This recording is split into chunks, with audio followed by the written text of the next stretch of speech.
Hey, what's happening, my friends? Today I've got 5 absolutely brutally devastating empty hand striking techniques from Kali, from Filipino martial arts.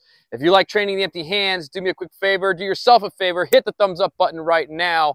And at the end of the video, stay to the end of it, so when you get all 5 of these moves, let me know down in the comments what order would you put these moves in that you would use if you had to, use these in a self-defense situation. All right, and hit the subscribe button if you're not subscribed yet, and let's get right on into it with technique number 1. Our first absolutely brutally devastating empty hand technique from Filipino martial arts, or Kali, or Panantukan, Pangamut, Suntukan, many different terminologies depending what style that you're training in or coming from. The number 1 technique for this video is the slap, the open hand palm slap right to the ear, the temple, or the jaw of the opponent. This powerful strike right here has so much knockout ability. We basically just have our fingers held loosely together like this, and our hand is slightly cupped. And just like swinging the sticks, right, we have our angles 1 and 2, but at angle 1 right here, and we're going to do the exact same thing, boom, right there.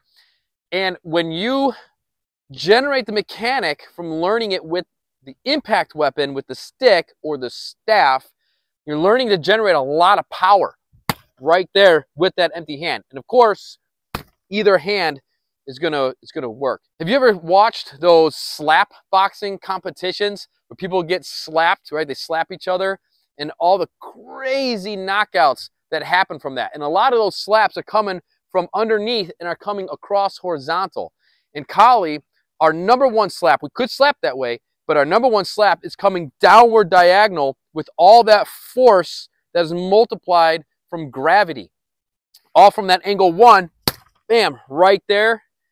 It is absolutely, absolutely devastating to any opponent. Our brutal empty hand devastating technique number 2, this is what we call the open hand jab, or other martial arts styles might call this a palm strike. So we can come out right here. We can either strike it with our hand kind of on a diagonal or horizontal, or we'll come straight in, just like you see in a lot of other classical martial arts. You come in and you go right up to the nose or right up to the chin, and then in the Dumog, which is the grappling system, we'll even start coming right into the cheekbones right here. So if we're grappling around, boom, we'll come into the cheekbones to manipulate the neck and manipulate the head. So number 2 is the palm strike, bam, which you can sandwich if you were in corto, if you're in close and you're in this grappling, boom, you can keep sandwiching it. Or if you were kind of far, then you can set it up with your palm strikes. Our third technique is the hack, using the forearm right here.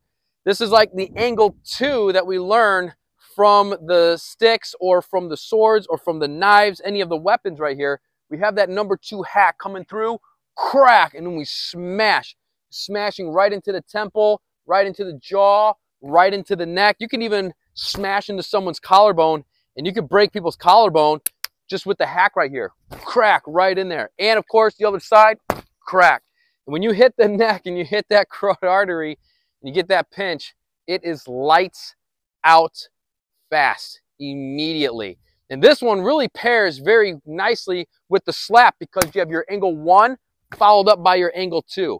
Your 1 followed up by your angle 2, and then you can strike with that left hand right there. The other thing with the combination of the slap and hack is it creates this X right in front of our face.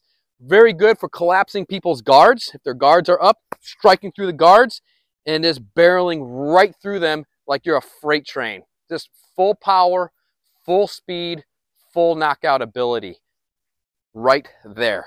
A little bonus on the hack is we could also use the inside form as well that will come through kind of like a clothesline. Boom, right there. And this one could have the potential to knock them out, but it will absolutely knock them off balance, where then you can follow up with our other 5 heavy artillery tools. Our 4th brutally devastating empty hand fighting technique from Filipino martial arts is the elbow strikes.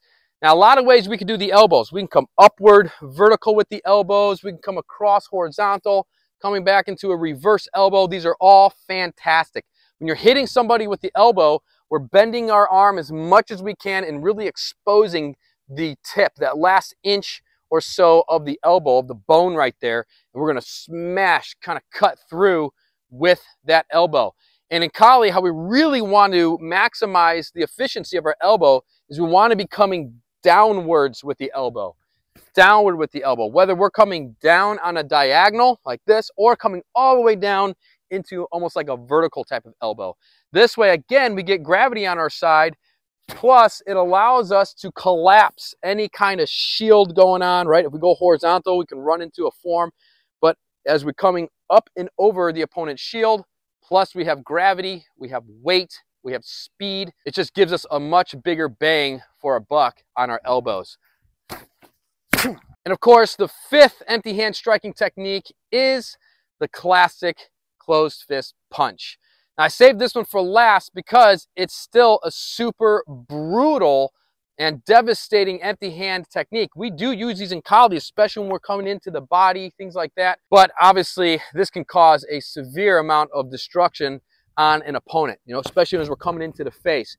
However we want to strike, I don't even care what your background is, right? We have the straight punches, you have your hooks, you have the vertical punching on the fist right here. We do all those different variations in Kali, or uppercuts, all that stuff. But the reason that I like having it last is because the downside or the con with the punch is that we do risk possibly breaking the smaller bones in our hands and our wrists, which then makes it much more difficult for us to operate with weapons if we needed to upgrade to weapons. The previous four techniques keep our hands open and keep them better protected, so if we needed to, we can get to weapons, especially like a multiple opponent situation or something like that. We want to make sure that we can get to those weapons. But still train the punch. It's great conditioning for the hand, and it's a technique that you may need in your arsenal. So now you can work that out, work your 5 brutally devastating empty hand techniques from Filipino martial arts, and let me know down in the comments the order that you think they should be in: 1, 2, 3, 4, 5. I did not really present them in any specific order in this video. To me, they're all just badass techniques. All right, I'll see you back here next time for some more Kali training, Kali fun. Get out there and go train.